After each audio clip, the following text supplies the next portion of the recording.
Okay, hit the button. Yeah, doing the Thunder 40 thing. Anyway, Magnesium.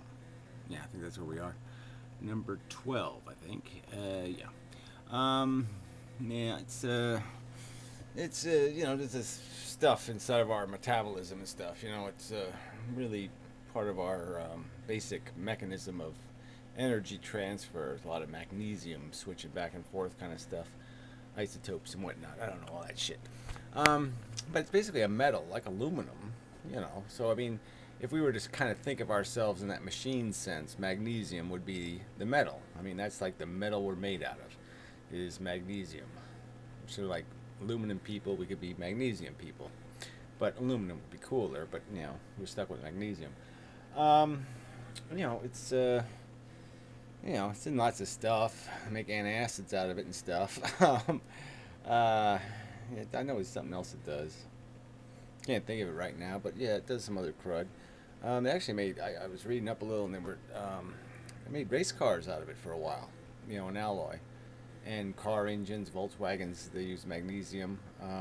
It's very lightweight, and it's pretty strong for its weight. A good ratio there. But the problem is it does have a low burning point. It's not even a melting point, it's a damn burning point. And so it'll catch fire. So unlike aluminum, you would have to worry about your car catching fire, and the car will burn like a piece of wood. If it gets high enough temperature, the magnesium will just burn. So that's not too good. So that might be why humans burn now and then. The fat burns, but maybe it's the fat, it's magnesium in the fat or something. I don't know, just speculating. Yeah, but anyway. Sorry, I'm burning my lips. I've been smoking too much, and the thing gets too hot, it burns my lips. Yeah, I got some new juice. It's kind of better, so I'm feeling a little better. I got some of this Wicked stuff. It's called Wicked Eat Liquid or something. Totally Wicked. That's what it's called. It's a website, something like that. I wish they don't write very good English. They're trying to be stylish. You can't even read this shit. But anyway, instead of like 24 milligrams, it's got 36 milligrams of nicotine, something like that anyway. So yeah, I think that's what I needed. It's that little extra, and it's the PG stuff rather than the VG stuff. Instead of making it out of vegetable oil, they make it out of, that polyethanol glycol crap. It does seem to make a difference. I mean, I think the nicotine transfers better in that medium. So anyway, I've been mixing the two of them together, and so that works out. Whatever the other stuff was, Vape Pure. But yeah, I definitely go for the PG better. It doesn't smoke as thick, but it does, it works better.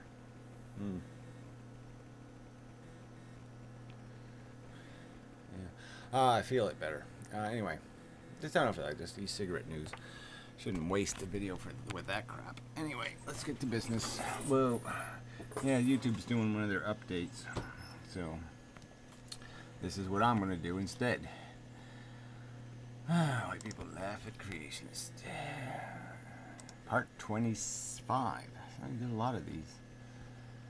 No matter how many molecules you can produce with early Earth conditions, plausible conditions, you're still nowhere near producing a living cell. And here's how I know. If I take a sterile test tube, well, look, his statement is basically true. I mean, I agree with him. I mean, it doesn't happen easy, that's for damn sure. But, the idea that God would create human beings is just utterly ludicrous. And it doesn't answer the question, who made your God then? I mean, the idea, okay, this is not complicated, you creationist people. So you really can't use this argument that life is too complicated to be created by nature.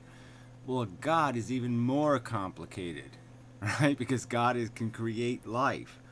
And so you're just basically saying, well, I can defend the idea of a God that poofed out of nowhere. Well, then why can't we just make the same argument that life poofed out of nowhere? I mean, if you're going to make the argument that God came from nothing, right? I mean, God didn't give, it wasn't like double God that gave birth to God, was it? Or it was triple God and then quadruple God? I mean, you're just not answering the question. So something had to come from nothing. You can't just use this excuse that God always existed, because then you got to explain what he was doing forever, okay, before he got around to doing the human planet thing. What was he doing forever before he decided to do that? Huh? Challenging question, isn't it? Yes, it is.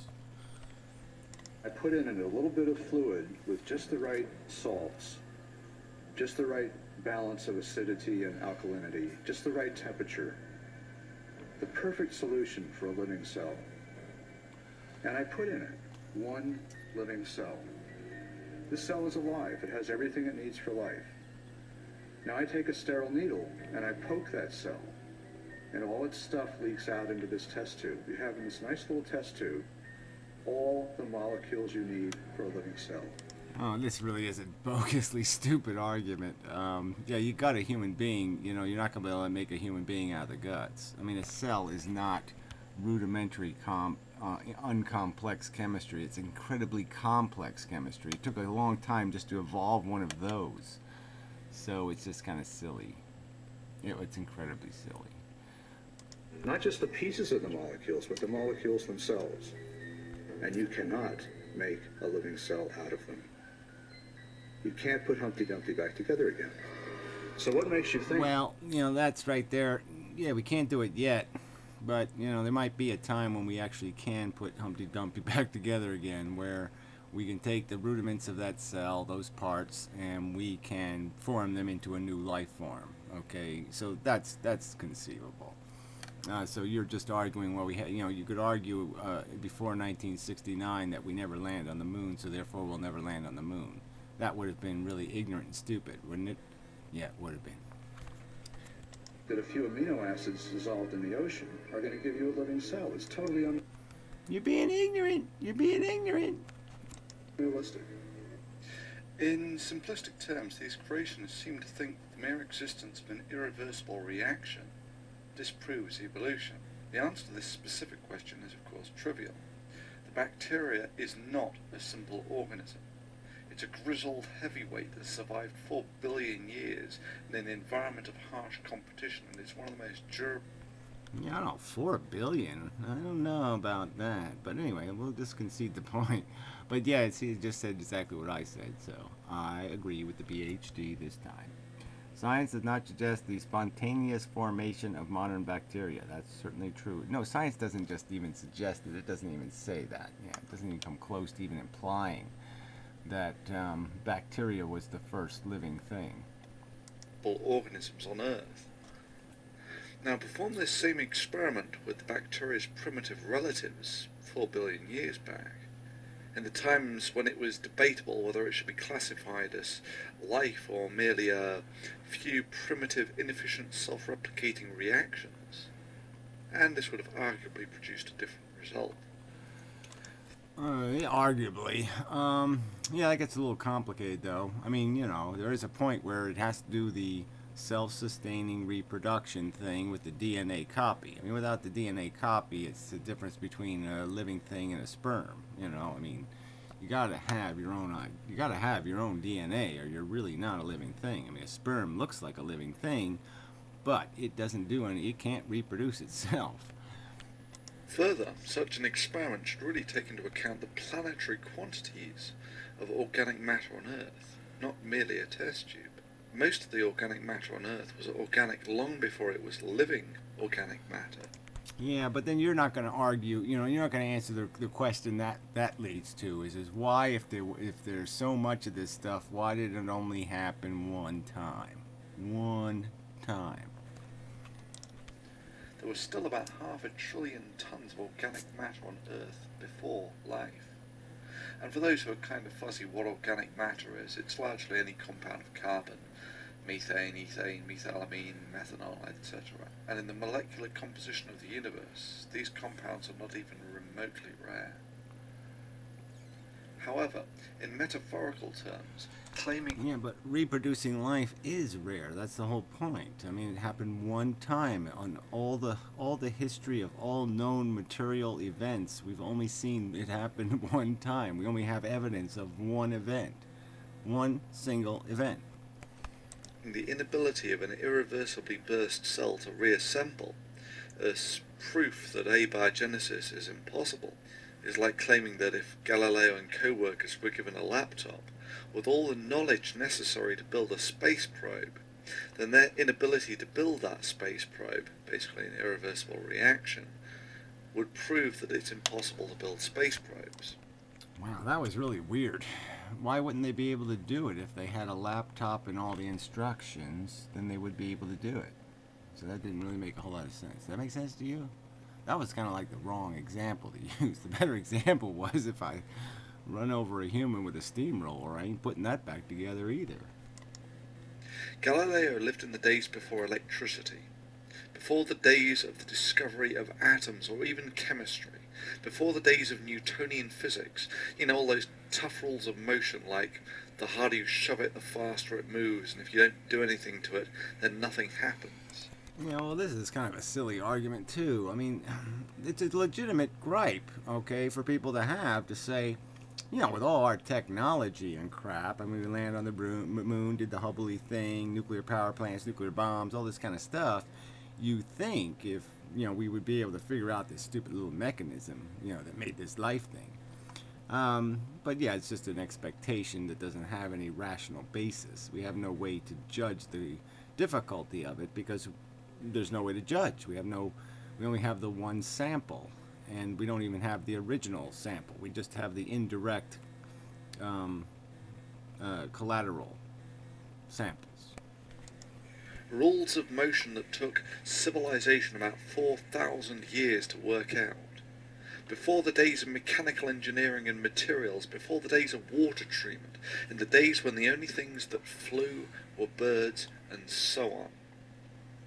Now put that same laptop in the team of NASA engineers and they could easily construct a probe.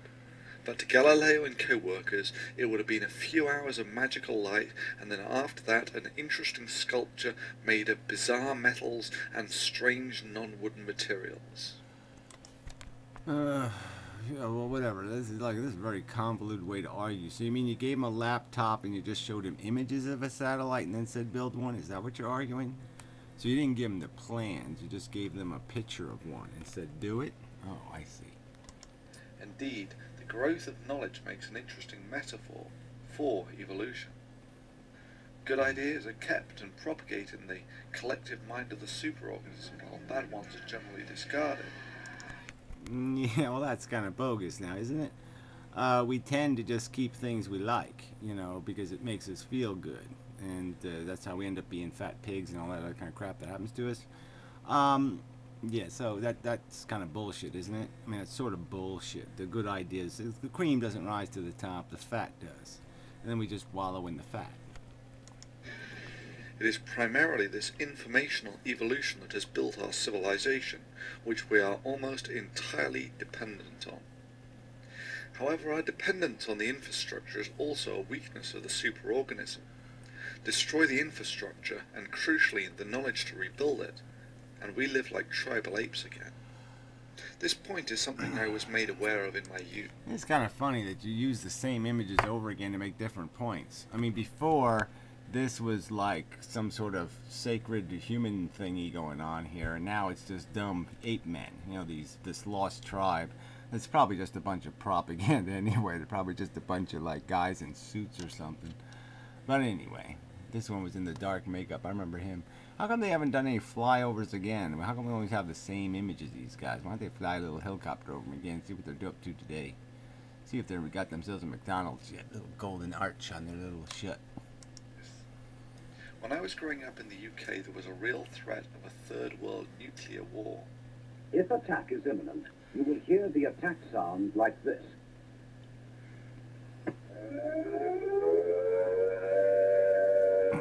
Oh, whatever. This is kind of drawn out, isn't it? And there really wasn't a whole hell of a lot of crisis. Even when there was a crisis, it really wasn't a crisis. Come on. It was more a little huff and puff. We had what was called the 4-minute warning, which was about the warning you would get before the nuke started going off in the UK. Most of the public warning videos focused on what those near the target should do, and what those downwind of them, who would get whacked by the fallout, should do. However, the macroscopic calculations were different. What would be truly devastating for the UK was not the blast or the fallout, but the destruction of infrastructure. The UK current... Well, that isn't true either. Come on, the fallout would have been really bad news. It would have made everybody kind of sick and incapable of functioning, and it would have just, you know, you would have been glad that there was no running water anymore, because you would be glad to be dead. There's a population of about 60 million. Without the infrastructure, electricity, water supply, unhindered modern agriculture and imports, it can support about 6 million. The approximate death toll from a nuclear strike and fallout would kill about 10 million. The significant majority would have died from loss of infrastructure. Without the infrastructure, the superorganism cannot survive in its current state.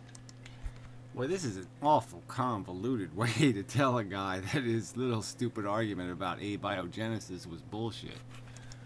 The mechanism which enabled this destructive possibility was, of course, discovered by scientists, albeit at a time when such a project would have received almost universal public support, given that it was known that the Nazis were working on similar weapons.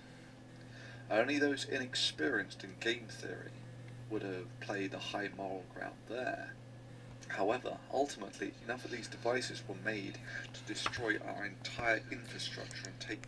Yeah, well, it sort of did work out, though, for the Japanese, didn't it?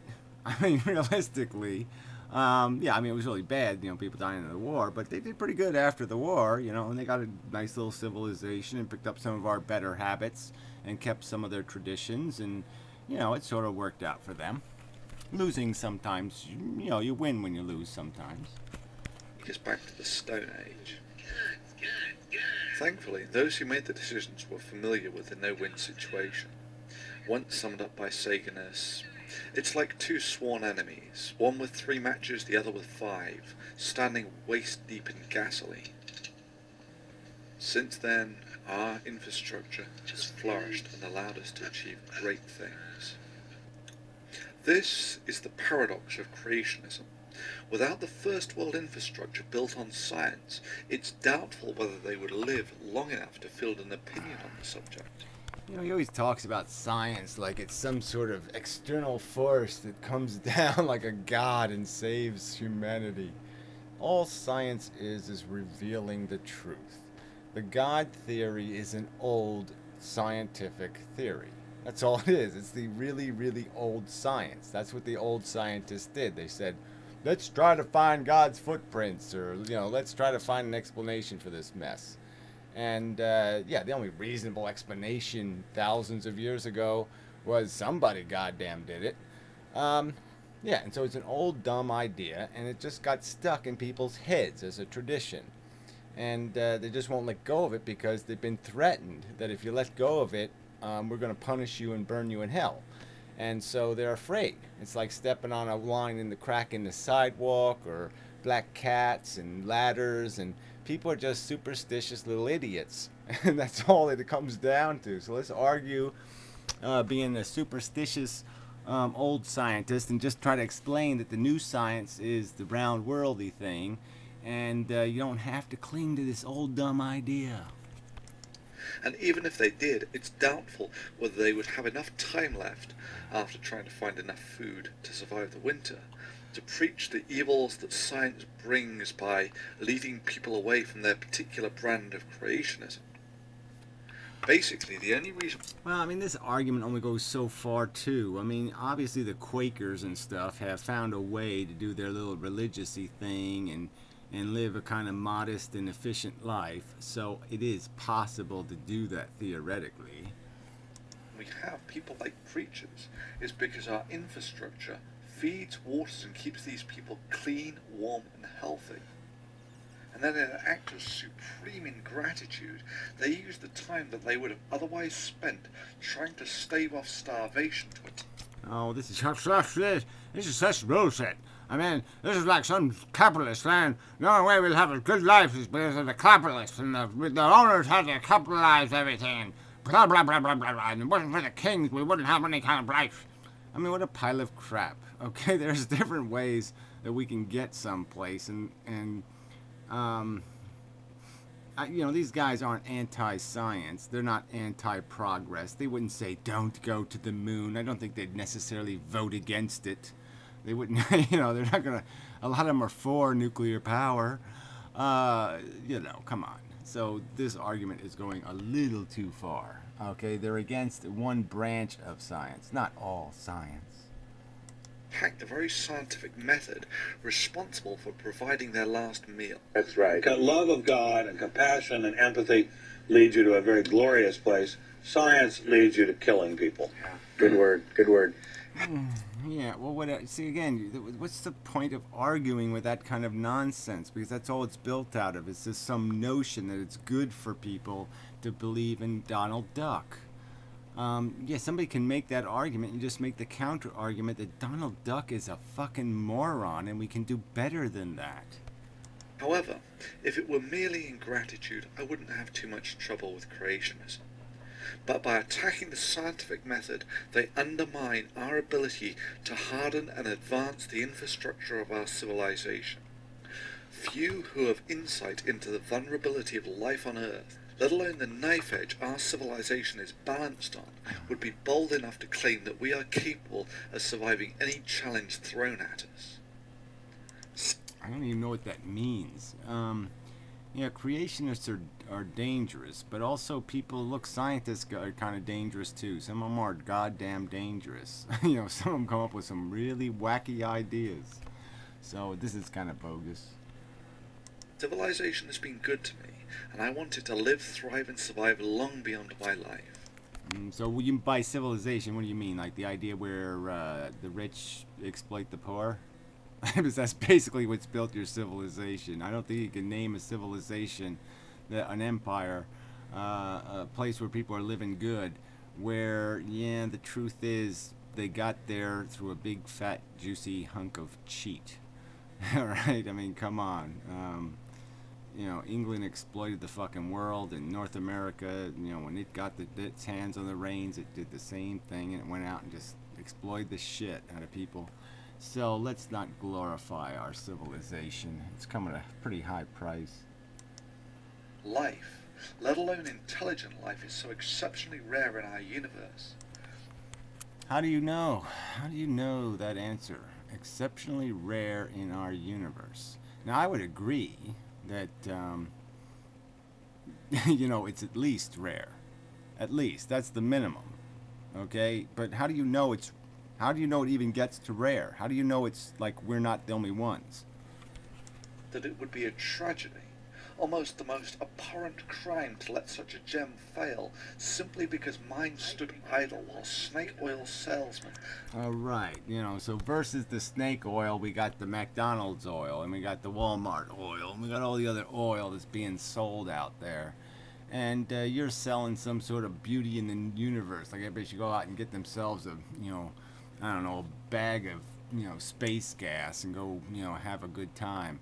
What the fuck? Okay, I mean, this, you know, the fact that we got intelligence is kind of, you know, it's kind of neat.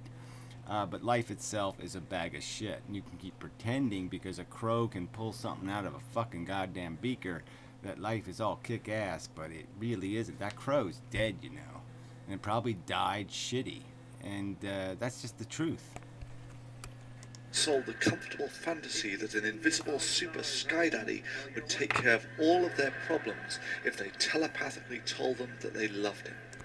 Yeah, well, it's just as lame for you to be arguing that somehow we're accomplishing something because we're born horny for a bunch of crap that really doesn't deserve our horniness.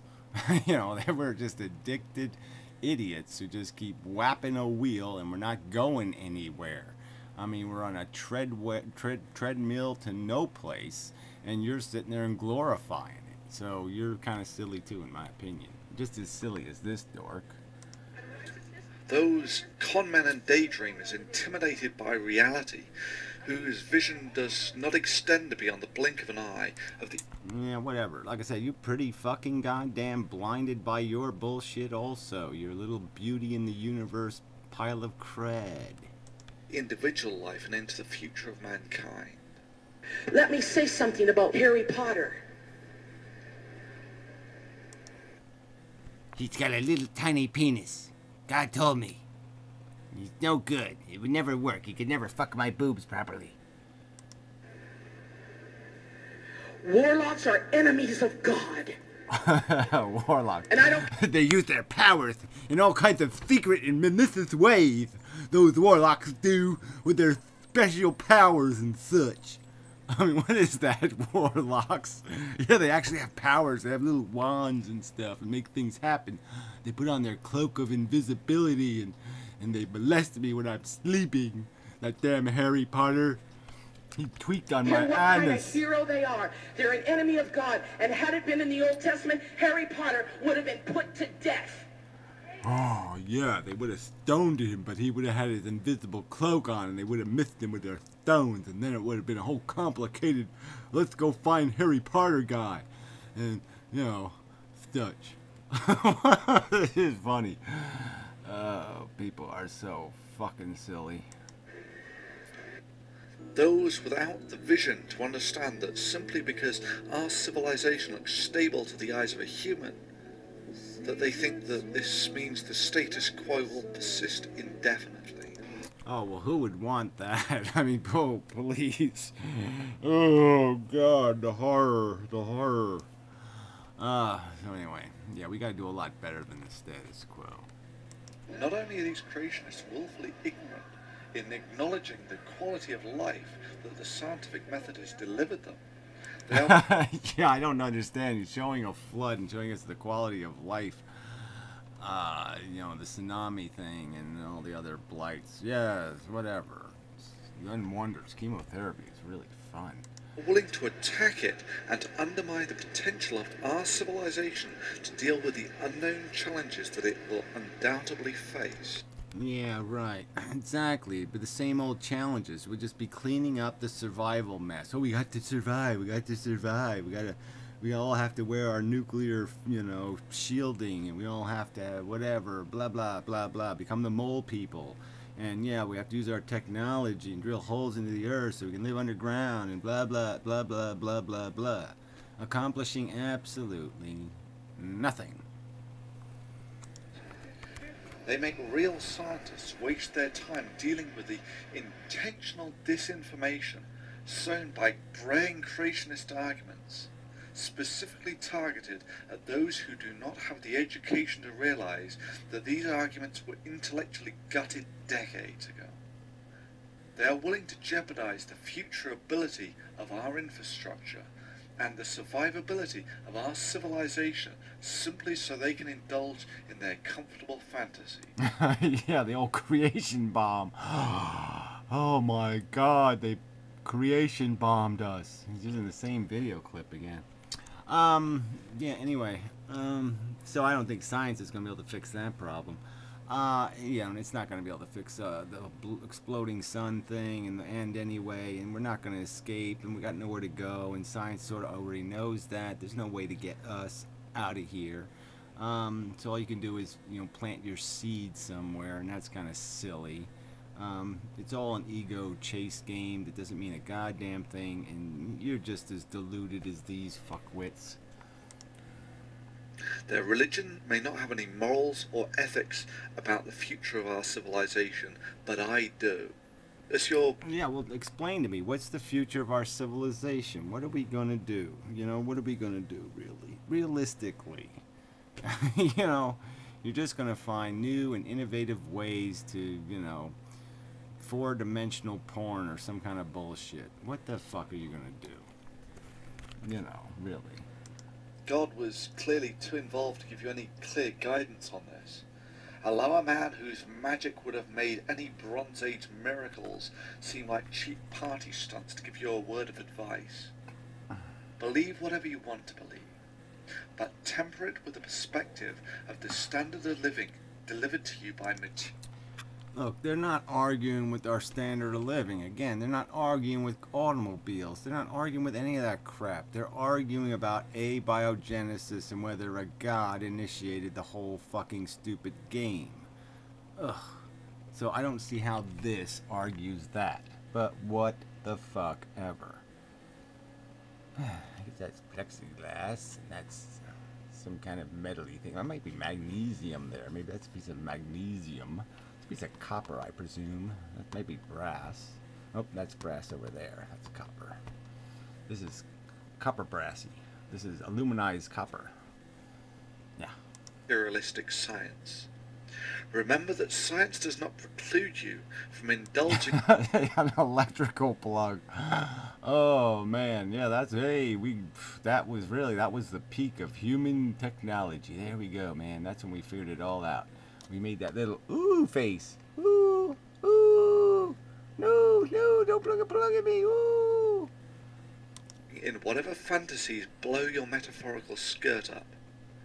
So do not hamstring those who dedicate their lives to the development. Oh, I don't think they're hamstringing you that much, really. I mean, okay, they shouldn't have done the don't play with the fetusy thing. That's kind of a bullshit thing. But I don't think in the whole scheme of things, they've really gotten in the way of scientists too much in the last 100 years. You know, they really weren't that big a problem. They really didn't stop the old fucking moon rocket from getting off the ground. It didn't have a bunch of creationists hanging on top of it or anything. Of the infrastructure we all rely on for our survival and for our quality of life, and which ultimately may hold the balance of the future existence of life on Earth. Yeah, whatever. You're not gonna hold no existence thing. You just prolong the death. That's all you can do. We can just save ourselves till the next disaster and the next. Oh, and then that. Well, yeah, that last one will finish us off anyway. Yeah, okay. So you'll survive the first couple of bullets. But you're dead. Yeah. And your survival might not be too fucking good. This is the truth. I mean, we got all this civilization shit, but, yeah, there's a lot of people not living too civilized. You know, a cup of rice a day, sniffing some glue, you know, that ain't much of a life. Nah, that's not much of a video. So anyway, that was just so overly done. I mean, that's just such a bizarre argument. Yeah, I mean, really, it's taking it to a strange and preposterous extreme. So, yeah, obviously you don't want a whole world full of just ignorant creationists because, yeah, they're not going to be good for anything. Not going to know how to do anything. Not going to be able to build anything.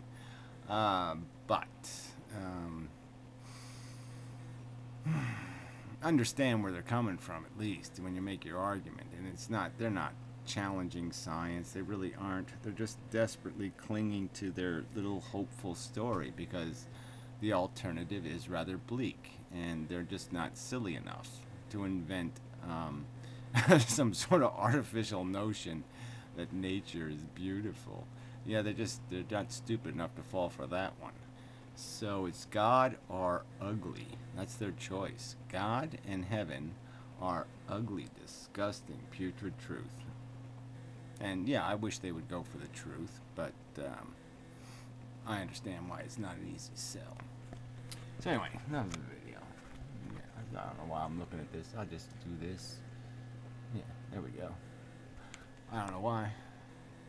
Yeah, that's probably enough. Oh, look at that. Idiot. That's probably one of his videos, right? I mean, that's kind of rude. It is kind of, you know, I get all this crap as I'm an evil, horrible person, and so somebody does this shit, and nobody probably complains. So bogus. So incredibly bogus. So anyway. Yeah, it's probably enough. Yeah, it really is. 777 dislikes. Huh. Must be like Jesus freak did that. Ramen. I don't know what ramen. That's some kind of comment. Ramen. I don't know. Warlocks are enemies of God for the win. Yeah, well, whatever. You know, it's kind of funny, the whole Bible thing, you know, when Pharaoh was able to make serpents. You know, and you're saying, well, how did Pharaoh make serpents exactly? How did his serpents fight God's serpents? I mean, it is kind of funny. Like, where did Pharaoh get his power from if it wasn't a god? So it is kind of, what the fuck is that shit? I mean, you know, God got into a parlor trick war with Pharaoh. That doesn't make any sense. Does it? Does that really make any sense? I mean, you know, that God would sit there and get into a parlor trick contest and make a snake that ate Pharaoh's snake. I mean, you know, I mean, you just sit there and you say, people can't believe this shit. They just can't fall for this, can they? I mean, really? That the stake of billions of people is at risk, and they're going to have a snake-eating contest to decide the fate of the human race? It is just... And there was no windows on Noah's Ark. Why would you build an ark with no fucking windows? Doesn't make any fucking sense. Anyway, okay, till next time.